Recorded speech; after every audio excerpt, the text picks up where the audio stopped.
Hola, buenos días, buenas tardes, buenas noches a todos.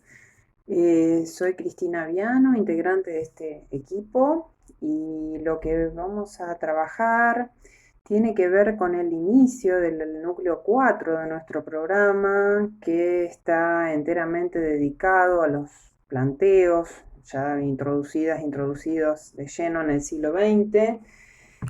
Vamos a trabajar con un núcleo que es el de la historia social, sus orígenes, sus derroteros, sus crisis, tratando de hacer alguna suerte de genealogía de este corpus que vamos a tratar de definir, de delinear, de generar sus retratos a lo largo de una buena parte del siglo XX. En este sentido, lo primero que quiero plantear tiene que ver con una afirmación, ¿no? Y esta afirmación es una afirmación fuerte. La historia social efectivamente fue originalmente subversiva frente a las concepciones de lo histórico, de las formas de hacer historia heredadas. Formas de hacer historia que eran herederas claras a inicios del siglo XX de los paradigmas dominantes en el siglo XIX, con los cuales la historia había comenzado a ser considerada por primera vez integrante del reino de las ciencias. Es decir, que si de algún modo podemos entender que el historicismo generó o la escuela histórica alemana generó en el siglo XIX una revolución historiográfica, en el siglo XX vamos a asistir a varias revoluciones historiográficas, y la historia social, la emergencia de la historia social, esos tonos cambiantes, esos rostros cambiantes con los que nace la historia social, están en la base de una nueva revolución historiográfica que efectivamente se va a erigir contra ese paradigma dominante que se ha vuelto dominante, que se ha constituido y vuelto dominante en el siglo XIX. Ciertamente, la historia, la historia social, tuvo que emprender un conjunto de desafíos, ¿sí? Muy fuertes. En este sentido, si intentamos aproximarnos a una definición muy a trazos gruesos de la historia social, lo primero que podríamos decir es que se trata de acercarnos a un rostro humano del pasado. En primer lugar del pasado, después también del presente, ¿no? Y en esa búsqueda de un rostro humano del pasado que no tuviera solamente las caras de los hombres del poder, particularmente, va a atravesar por dos desafíos concomitantes. Uno tiene que ver con salir de una visión o de una mirada que había colocado a la historia desde el siglo XIX, tratando de entender lo que era único y repetible, es decir, lo individual, lo singular, lo único, la historia de los Estados-nación, ¿no? Bajo un modelo que se asentaba, obviamente, desde una pretensión historicista, en esta dirección de entender lo que es único e irrepetible, pero que también tomaba elementos empíricos positivistas y allí la búsqueda de neutralidad y de objetividad absoluta. Por supuesto, la historia social naciente, digamos, va a hacer otros recorridos cuestionando fuertemente este paradigma decimonónico. Y en este sentido, va a emprender esta tarea de oponer la sociedad al Estado. La sociedad, el concepto sociedad, lo social, cargado de distintos contenidos a lo largo del siglo XX, va a aparecer como un instrumento, como un arma de combate fundamental. Pero también va a tener que afrontar otro desafío muy decisivo, que es salir del terreno de lo individual, para pasar a dar cuenta de fenómenos colectivos.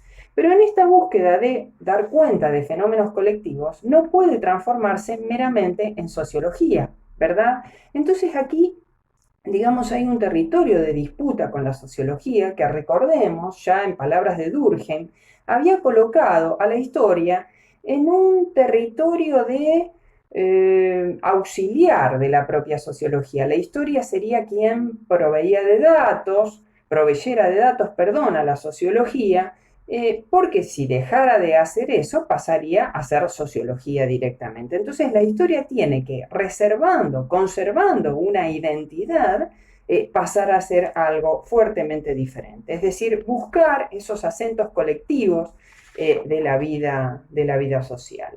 Entonces, desde esta perspectiva que supone un cuestionamiento intenso a los paradigmas decimonónicos, es donde podemos ubicar los orígenes de la historia social, ¿sí?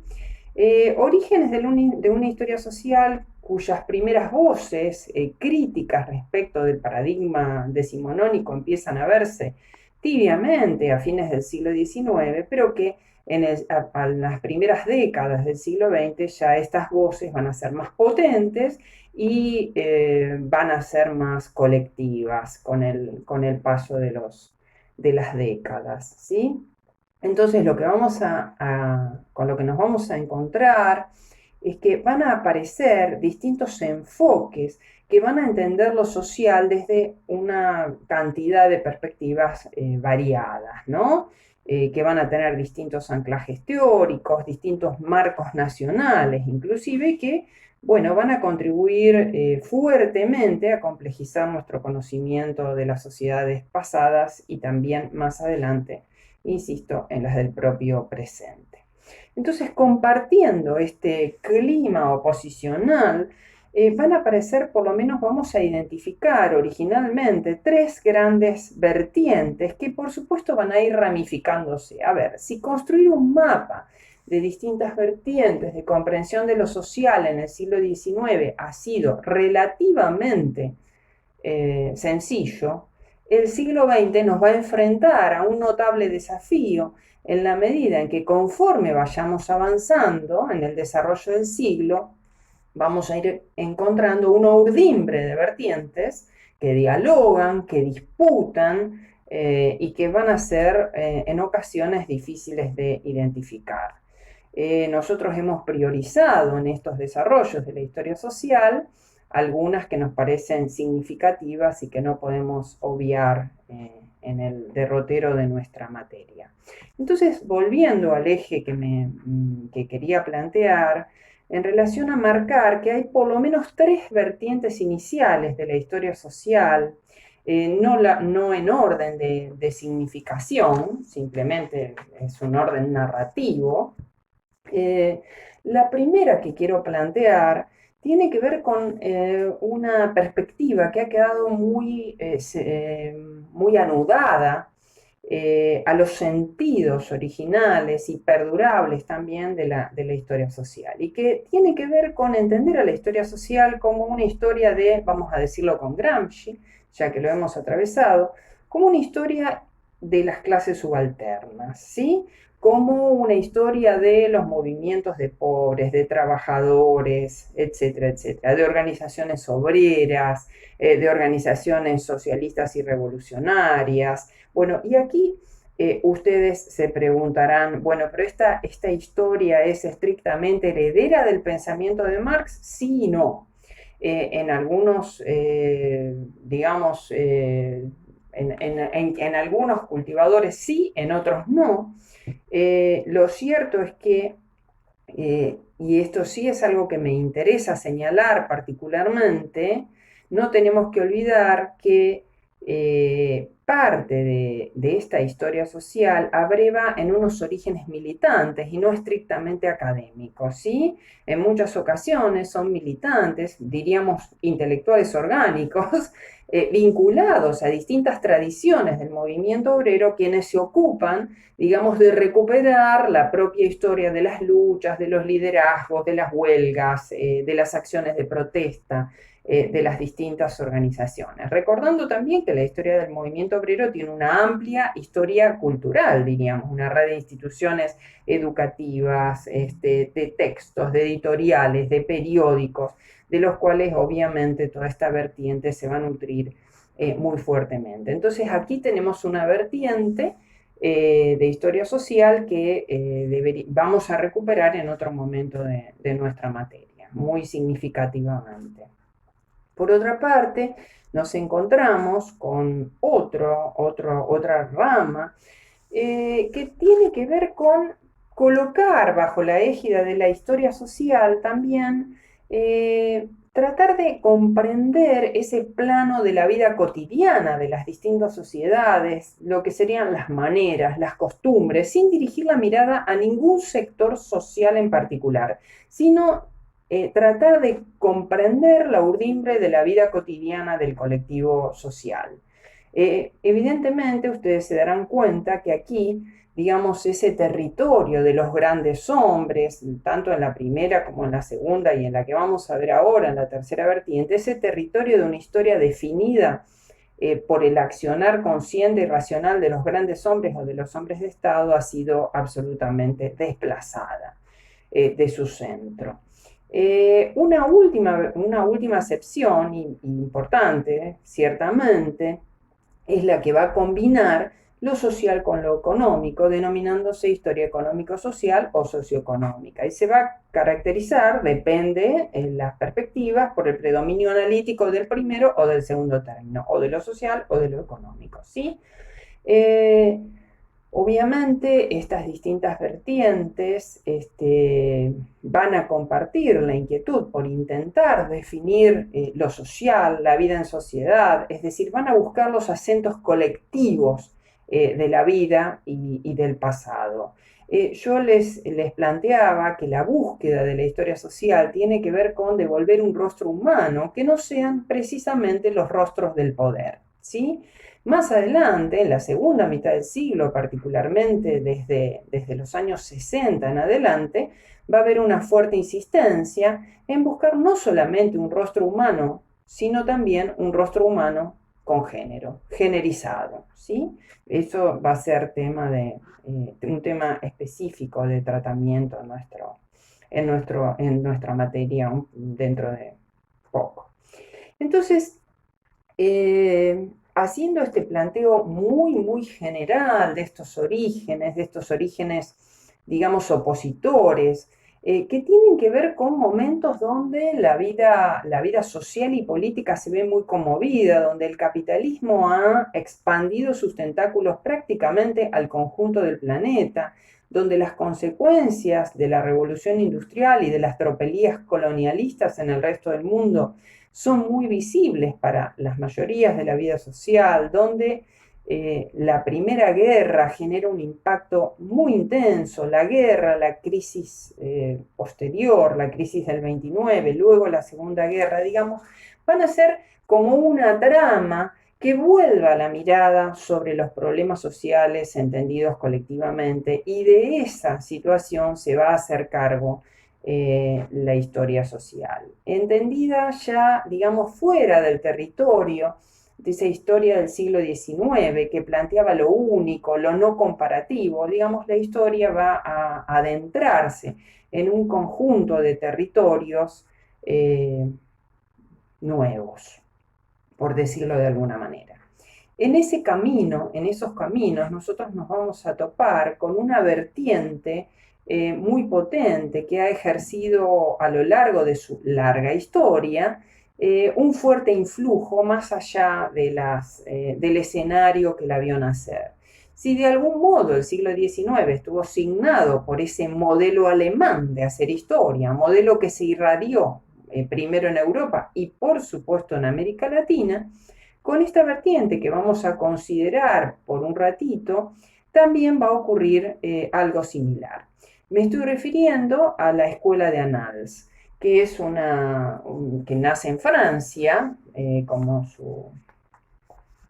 bueno, no hay ninguna indicación específica de esto, pero efectivamente esta escuela que nace hacia fines de la década del 20 y que Julián Casanova y que digamos, se origina en torno a una publicación que efectivamente es una revista que todavía sigue saliendo, pero que va a ir generando una fuerte identidad entre quienes pertenecen a ella, ¿no? Voy a intentar aproximarme a trazos muy gruesos a esta vertiente que, digamos, ha estado en el corazón de un conjunto de renovaciones, por lo menos en la década del 30, el 40, el 50, ¿sí? Y más adelante también. Julián Casanova, un historiador español, va a definir a Annales de una manera entiendo bastante acertada y que me parece que nos permite hacer un primer retrato.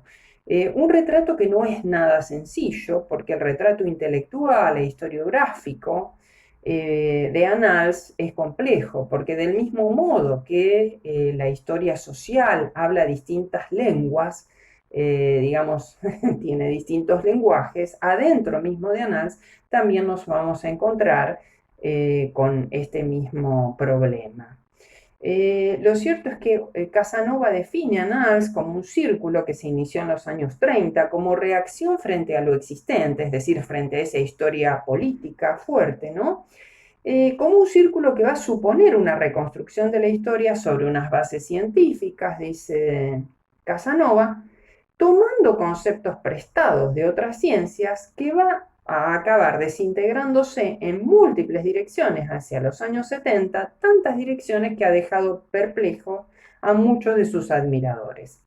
Muchos de esos admiradores, por supuesto, están en América Latina, porque es una vertiente que ha generado un influjo muy notable en la historiografía latinoamericana, en la argentina, en la brasileña, en la mexicana, ya desde los años 50-60 y en Argentina particularmente, pero es otra análisis diferente, desde los años 80, desde la recuperación democrática en adelante. ¿Sí?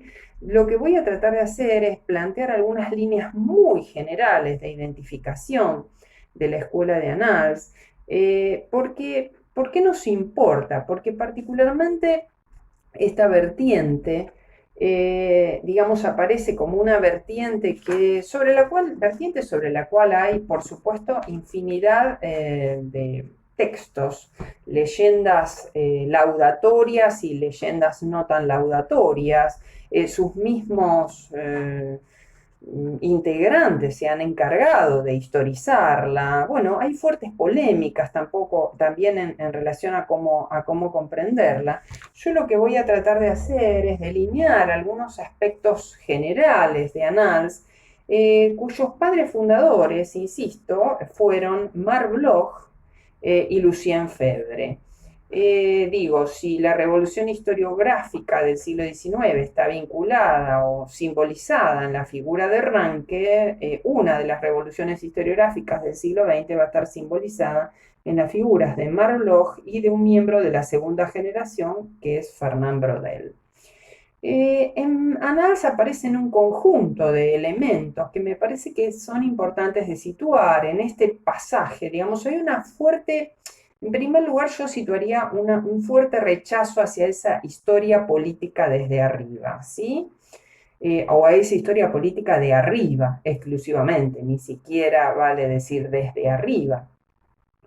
En este sentido, lo que Annals va a plantear desde fines de los 20, y a lo largo de los años 30, es que la historia tiene carácter científico, pero que es una ciencia en construcción. Y que como la historia tiene carácter científico, necesita plantear hipótesis, no se puede trabajar sin problemas. La historia no es una mera narración, no es una mera cronología, sino que la historia trabaja con problemas, la historia trabaja con preguntas. Asimismo, lo que va a establecer es una suerte de diálogos y debates críticos permanentes con un conjunto de ciencias sociales. Esto va a ser variable a lo largo de su larga historia, insisto, va a dialogar con distintas ciencias sociales, no reconociendo fronteras irreductibles entre las mismas, ¿no? Y esto va a ser como una suerte de marca en Annals, porque yo subrayaría algo de Annals. Cuando nosotros nos aproximamos al materialismo histórico,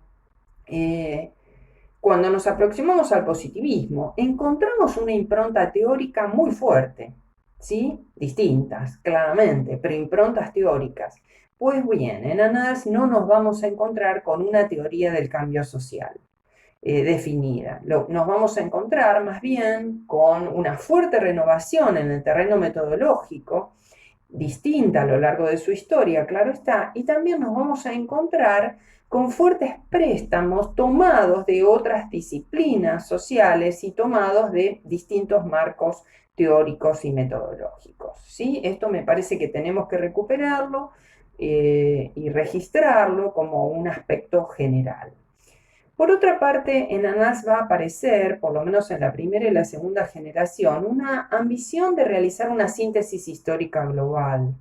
Y esto sería materia de consideración especial. Es decir, hay un fuerte rechazo hacia la historia concebida como hechos aislados y hay una apertura hacia tratar de entender fenómenos colectivos. ¿Sí? Hay un abandono de una historia pensada desde la perspectiva de las élites, de los hechos irrepetibles, etcétera, etcétera. También aparece una fuerte preocupación por el espacio, es decir, el espacio donde se desarrollan los procesos socioeconómicos, políticos, no juega un lugar neutro, sino que, digamos, se va a empezar a pensar en esta ligazón que construyen las distintas sociedades con el espacio pensado socialmente, ¿no? La historia también va a ser considerada como una ciencia del pasado y del presente a la vez, es decir, hay un reconocimiento explícito que el historiador está trabajando desde un tiempo presente que no es un tiempo vacío. Por otra parte, y aquí sí me interesa detenerme un poco, porque me parece que es sumamente importante, digamos, en Annals va a aparecer ya desde la primera generación, con Bloch y Febre, pero va a quedar más sistematizado y expuesto en la figura de Fernand Braudel, la idea de que existan una pluralidad de niveles de temporalidad, ¿sí? El problema del tiempo va a aparecer, digamos, el tiempo y el espacio van a aparecer en el corazón de los planteamientos de Annals y fundamentalmente el problema del tiempo. Entonces, digamos, Braudel va a exponer esta suerte de, digamos, modelo ecológico demográfico ya en 1949 en su obra, El Mediterráneo y el mundo mediterráneo en la época de Felipe II, es decir, el constructor del Imperio Español. Fíjense cómo aparece el Mediterráneo allí destacado. Digamos, ¿qué pasa con el tiempo? Todos los procesos cambian en un mismo ritmo, vamos a decirlo así. Bueno, justamente lo que van a exponer, y particularmente Braudel, lo que va a hacer es descomponer el tiempo en ritmos heterogéneos, ¿sí? En este sentido, va a identificar tres dimensiones temporales diferentes, ¿sí? A dos de las cuales les va a prestar mucha más atención que a la tercera. Voy a empezar por la tercera, que es la que ha ocupado prácticamente toda la atención de la historiografía del siglo XIX, que es el acontecimiento, que es un tiempo, digamos, que Annals, por lo menos en la segunda generación, desprecia muy fuertemente, ¿sí? El acontecimiento, eso que cambia, que parece cambiar, la espuma de la ola, que cambia todo el tiempo.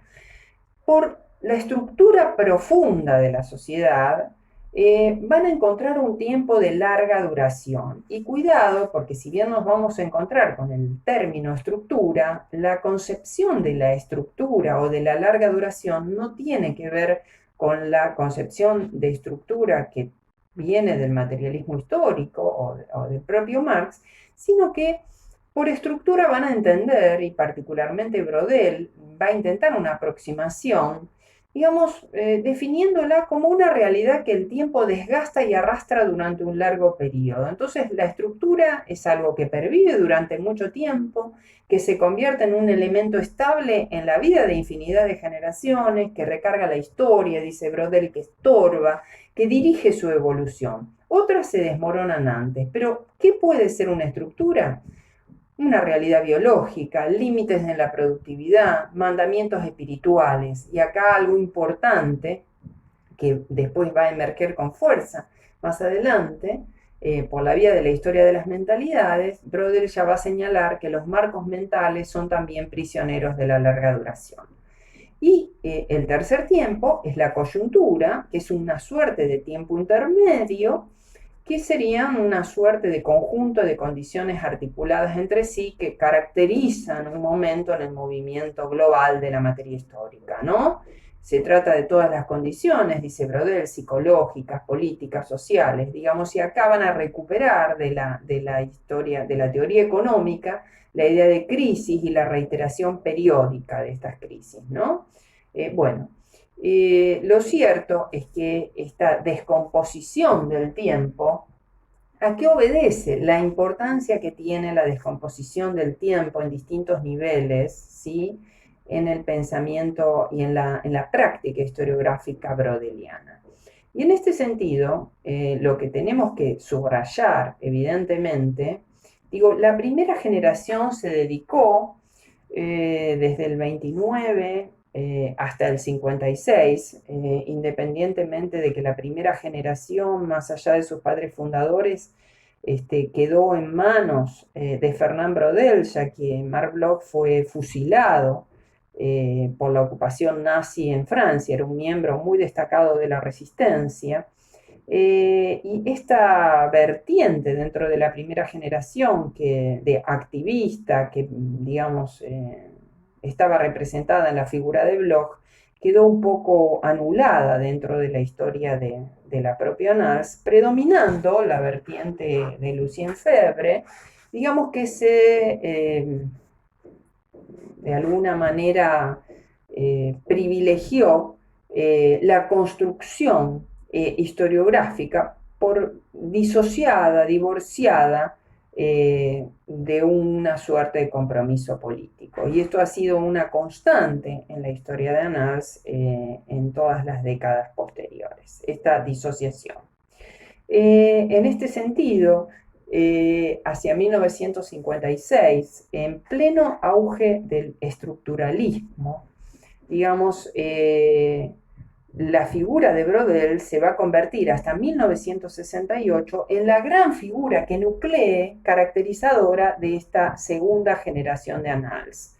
Esta segunda generación de Annales que va a sufrir muy fuertemente el impacto del estructuralismo levi-straussiano, con quien el propio Braudel ha tomado contacto en la Universidad de San Pablo, en Brasil, en los años 30, y algunos plantean que esta descomposición del tiempo y esta fuerte atención a los fenómenos de larga duración son la influencia del estructuralismo levi-straussiano. Otros, en cambio, plantean que es la manera de escapar de las garras absolutas del estructuralismo. Digo, esto resulta muy curioso porque efectivamente los tiempos de Braudel, digamos, va a ocurrir que van a ocurrir dos fenómenos concomitantes, ¿no? Que se va a buscar lo social, lo colectivo, a través del fetichismo del número, a través de la construcción de series, ¿no? Digo, y acá deberíamos mencionar que Annales ha sido también muy importante en reparar en otro tipo de fuentes muy distintas de las que consagró el siglo XIX, ¿no? Entonces, y también mencionar otra cosa importante, la mayoría de los miembros de Annales hasta entonces, por lo menos hasta la tercera generación, son medievalistas y modernistas. Han prestado muy poca atención a la historia más contemporánea, sino hasta tiempos muy recientes, ¿no? Es muy curioso porque en momentos donde, digamos, el mundo se ve impactado por la experiencia de que los países más civilizados llevan al mundo a la barbarie, ¿no? Y todas las problemáticas del mundo de la posguerra, inmediatamente, digamos, esta escuela se sumerge en una perspectiva donde hay una suerte de evacuación de la historicidad y del protagonismo humano, ya sea individual o colectivo, ¿no? Braudel no paraba de decir que la política no hace otra cosa que calcar una realidad subyacente, ¿no? Es muy curioso también que Braudel, que fue prisionero de guerra en un campo de concentración alemán, digamos, esta fuerte desatención hacia la realidad que los rodeaba, esta desatención y este diálogo con la realidad que los rodeaba, los sumergió en un camino contrario de, digamos, bueno, de ir por el camino del número, de ir por el camino de prácticamente negación de la acción de la acción humana, ¿no? De la acción humana voluntaria, etcétera, etcétera.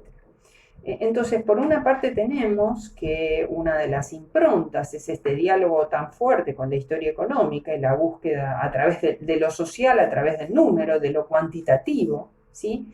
Y una segunda consecuencia del rumbo que otorgó Brodel fue el redescubrimiento del temario de la historia cultural bajo la rúbrica de la historia de las mentalidades, apoyándose en diferenciar el concepto de ideología del de mentalidad, ¿sí? Entendiendo a la mentalidad como un complejo de opiniones y creencias colectivas inarticuladas, menos reflexivas y más populares y duraderas en cierto sentido, ¿no? Aquí hay un fuerte impacto, obviamente, de la psicología social y también de la antropología estructural. Lo cierto es que ya estamos en el territorio del mundo de la segunda posguerra, muy claramente, en un mundo caracterizado, por supuesto, por la Guerra Fría, por el mundo bipolar, también desde mediados de los años 50 por la emergencia del llamado bloque del tercer mundo. Y en este sentido, yo quiero señalar, a un riesgo de que esto se haga un poco largo, algunos, digamos, procesos que afectaron profundamente el desarrollo de las ciencias sociales diseñados en los 100 años anteriores. Por una parte, desde la Segunda Guerra Mundial en adelante, Estados Unidos salía con una fuerza abrumadora, definida una fuerza abrumadora de un mundo definido por realidades geopolíticas nuevas. La Guerra Fría, la reafirmación de los pueblos no europeos del mundo, por supuesto, pero por otra parte, la más grande expansión poblacional que la historia de la humanidad había conocido y también de la capacidad productiva, ¿no? Donde hay este crecimiento va a ir acompañado por un crecimiento cuantitativo y geográfico del sistema universitario. Pero también en este sistema universitario, esto es un escenario después de la segunda posguerra, también un sistema universitario, que ya no van a ser universidades reservadas exclusivamente para las élites, sino que efectivamente el sistema universitario va a empezar a masivizarse con ritmos diferenciales según las realidades nacionales, claro está. Pero también se va a producir otro proceso que quiero dejar subrayado desde ahora, que es el ingreso más o menos masivo de las mujeres que han debido pelear su derecho a ingresar a las universidades, pero que después de la Segunda Guerra Mundial están ingresando masivamente al sistema universitario. Y por otra parte, la emergencia de un sujeto colectivo que sin duda son las juventudes, ¿no? Las juventudes entendidas no como una simple condición etaria, es decir, de edad, de coincidencia de edad, sino como una, vamos a decirlo con Karl Mannheim, como una disposición a pensar, sentir y obrar en un sentido, en una dirección similar, ¿no? Las juventudes van a aparecer como actores sociales fundamentales en el primero y en el llamado tercer mundo. Esto va a configurar estos elementos, aunque no solo estos elementos, van a configurar hacia los años 60, digamos, un escenario de revuelta generalizada, de revuelta cultural, de revuelta en el campo de las costumbres, las formas de vida, de las sexualidades, del ejercicio de las sexualidades, y también, por supuesto, de revuelta y revolución política, ¿no? Donde va a crecer en lugar de las periferias, el mundo en vías de ser excolonial, las rebeliones, las revoluciones en el tercer mundo. Es decir, que estamos en un proceso de gran mutación cultural, de profunda mutación cultural, la revolución china de fines de los 40, el mayo francés, la revolución cubana, los movimientos estudiantiles y obreros, la revuelta estudiantil que concluye en una masacre en México, rosariazos y cordobazos a fines de los 60, bueno, etcétera, etcétera, ¿no? En este marco, las ciencias sociales del siglo XIX, que se constituyeron no solamente en forma eurocéntrica, sino también en forma racista y sexista, van a ser muy fuertemente interpeladas, van a ser muy fuertemente cuestionadas. Esas ciencias sociales que en el caso de la historia no solo eran machistas, racistas, sexistas, sino que también miraban solamente a los actores de arriba, van a ser muy fuertemente cuestionadas en función de propósitos de abrir, de inspeccionar las teorizaciones, las premisas, los supuestos en torno a la raza, el género, la sexualidad, las clases sociales, la cuestión de la neutralidad, etcétera, etcétera, etcétera. Este es el escenario donde se va a plantear una suerte de edad de oro de la historia social, digamos, que va a tener ya no tanto a Francia, ¿no? Y este proyecto de Annales, que, digamos, curiosamente tuvo mucho que ver con la difusión de la historia a un público más general, no necesariamente a un público de élite, sino, digamos, que cumplió con esa difusión de la historia, de acercar la historia a un público más general, y esto va a ser, digamos, un propósito muy definido de la tercera generación, que no voy a tener tiempo de abordar. Pero lo cierto, y lo que quiero marcar, es que efectivamente en estos largos años 60 se van a producir, digamos, una expansión de la historia social, una expansión muy significativa de la historia social, donde los principales sillones de las academias no van a estar ocupados por los discípulos de Ranke, sino por jóvenes, mujeres y varones, cultores de una historia renovada, renovada en múltiples sentidos, ¿no? En esta dirección, en 1971, un gran historiador social como fue Eric Hobsbawm, de otra vertiente, digamos, que vamos a ver muy rápidamente, digamos, va a intentar ensayar una suerte de revisión para marcar los temas de agenda de la historia social de ese momento. Se le pasan por alto varios temas de agenda, pero esto también nos muestra que cualquier agenda no resiste al tiempo. Pero es interesante esto que plantea una cantidad de cosas que va a plantear Eric Hobsbawm en ese artículo que ustedes tienen que leer, porque él lo que dice es que es un buen momento para hacer historia social y que justamente en este momento posterior a la segunda posguerra hay un cambio de inclinación en las ciencias sociales que fueron tradicionalmente refractarias a pensar la dimensión temporal de los fenómenos, ¿no? Y entonces acá él dice, hasta los 50 la historia social no solo estuvo influenciada por métodos y técnicas de otras disciplinas, sino también por las preguntas de otras disciplinas. De aquí en adelante, reconoce Hobsbawm, esta situación en parte, se va a invertir, porque son las otras ciencias sociales las que van a comenzar a buscar en la historia claves explicativas de su propia contemporaneidad, ¿no? Esto a mí me parece que es muy importante señalar esto y volver a señalar que la edad de oro de la historia social coincide con esas décadas rebeldes, con ese tono rebelde y cuestionador que está presente en distintas sociedades latinoamericanas, de Europa, del tercer mundo en líneas generales, ¿no? Donde obviamente la presión de la protesta social, el renacer de la teoría marxista van a volver a dotar de tonos políticos a la historia social, pero no del mismo tono político o exclusivamente político que tenía en el siglo XIX. En este sentido, yo quiero subrayar, no me voy a detener en la agenda que formula Hobsbawm, pero sí subrayar dos cuestiones que están anudadas a esta experiencia vital de los jóvenes en los años 60, de jóvenes intelectuales, de jóvenes militantes, de jóvenes historiadoras. Es la primera vez que nos vamos a encontrar en Annals con mujeres, por ejemplo, recién en la tercera generación. Tercera generación cuyo retrato es bastante complejo de restituir, ¿no? Pero lo cierto es que aquí nosotros vamos a abrir el programa en torno a inspeccionar a dos vertientes bien importantes. Una es esa que se desarrolla en el seno de la historiografía inglesa y que también va a ejercer un potente influjo más allá de su propio lugar de nacimiento, que es lo que nosotros vamos a considerar en líneas muy generales como la historia desde abajo. ¿sí? Y también vamos a detenernos particularmente en este momento de esta edad de oro de la historia social, en la emergencia de la historia de las mujeres y más adelante de, la problemática de las problemáticas de género.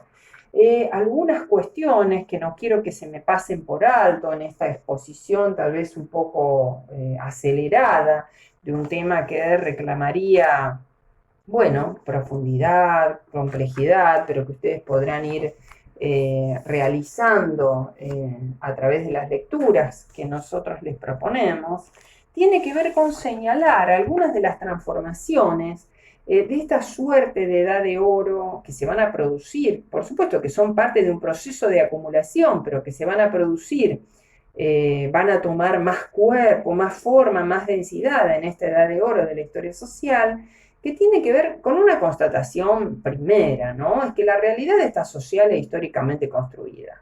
Y por ende, cambia, se modifica. Y esas modificaciones hay que verlas a lo largo de los tiempos históricos. Entonces, una cuestión que nos vamos a encontrar es con que la historia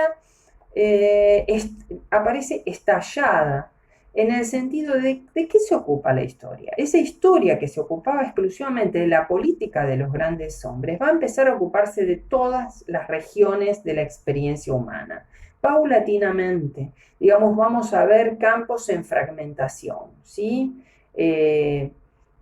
Digo, lo cultural, por ejemplo, ya no tiene que ver con la alta cultura, con la cultura letrada, con esta estrecha definición, sino que tiene que ver con una definición, con unas búsquedas más antropológicas de lo que es la cultura como todo lo que los varones y las mujeres hacemos, en algún sentido, y lo que hemos hecho, ¿no? La vieja historia política también siguiendo algunos planteamientos de Foucault, digamos, va a aparecer absolutamente descentrada, ¿no? Pensando el poder en el territorio de la familia, en la fábrica, no solamente el poder del Estado.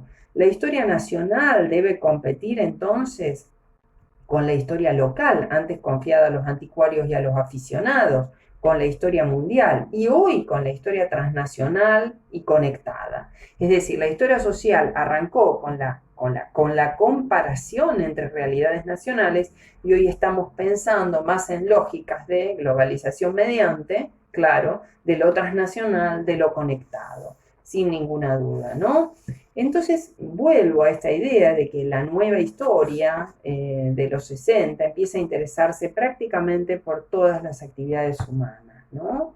Y esto sí quiero subrayarlo, no, esto no es exhaustivo, claro está, que contra esa historia tradicional vista desde arriba, centrada en los grandes hombres, se va a empezar a oponer cada vez más una perspectiva de abajo, una historia de la gente corriente, de la gente común y de sus experiencias de cambio social, ¿sí? Todo esta revolución historiográfica, por supuesto, va a implicar revolucionar métodos, teorías, fuentes, ¿no? Y afinar perspectivas crítico-interpretativas específicas, ¿no? O sea, y esto también va a tener que ver muy fuertemente con una nueva mirada sobre los archivos y sobre las fuentes, ¿sí? Y también una recuperación de muchas cosas que el siglo XIX dejó aún marginales, como los testimonios orales, las fuentes orales. Efectivamente, todo este proceso también va a coincidir con una irrupción de la vía testimonial que vamos a recuperar en otro momento de nuestro programa. Lo cierto es que nosotros asistimos a un ensanchamiento muy profundo de los límites de la historia y particularmente de la historia social. Y si yo tuviera que decir que una manera de hacer historia, que no es unívoca, claro está, estuvo fuertemente asociada a la transformación de la práctica historiográfica, en ese corazón efectivamente estuvo la historia social, que después va a sufrir una crisis, pero de ello no vamos a ocuparnos hoy, sino más adelante.